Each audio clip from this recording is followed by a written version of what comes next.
নির্বাচনের পরিবেশ এখন পর্যন্ত কেমন দেখছেন? এখন পর্যন্ত কিছু জায়গায় কিছু অনাকাঙ্ক্ষিত ঘটনা ঘটতেছে। পোলিং এজেন্টদের ঢুকতে দেওয়া হয় নাই, বিশেষত ঢাকার বাইরে আমাদের কুড়িগ্রামে, নোয়াখালী, হাতিয়া, বিশেষত বেড়াইত, সাদারকুল ওই এলাকায় কেন্দ্র দখলের একটা চেষ্টা হয়েছিল। পরে আমরা আর্মিকে জানিয়েছি, সেনাবাহিনী প্রশাসনকে, তারা ব্যবস্থা নিয়েছে। ওভারঅল এখন পর্যন্ত মানুষ আর প্রচুর মানুষ আসছে ভোট দিতে। এটা একেবারেই আমাদের হিসাবের বাইরে মানুষজন নেমে এসেছে ভোট দিতে। এখনো পর্যন্ত প্রত্যাশাটা কি আসলে কতটুকু মনে হচ্ছে ভালো একটা শান্তিপূর্ণ নির্বাচন অনুষ্ঠিত হতে পারে?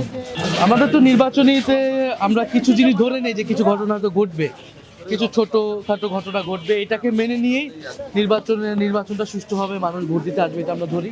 যদি সেইভাবে সারাদিন ভোট হয় তাহলে আমরা মনে করবো যে একটা সুষ্ঠু ভোট হয়েছে এবং জনরায় যেদিকে প্রতিফলিত করবে আমরা সেটা অবশ্যই মেনে নেওয়ার জন্য প্রস্তুত আছি। তবে আমরা আমাদের বিজয়ের ব্যাপারে আশাবাদী।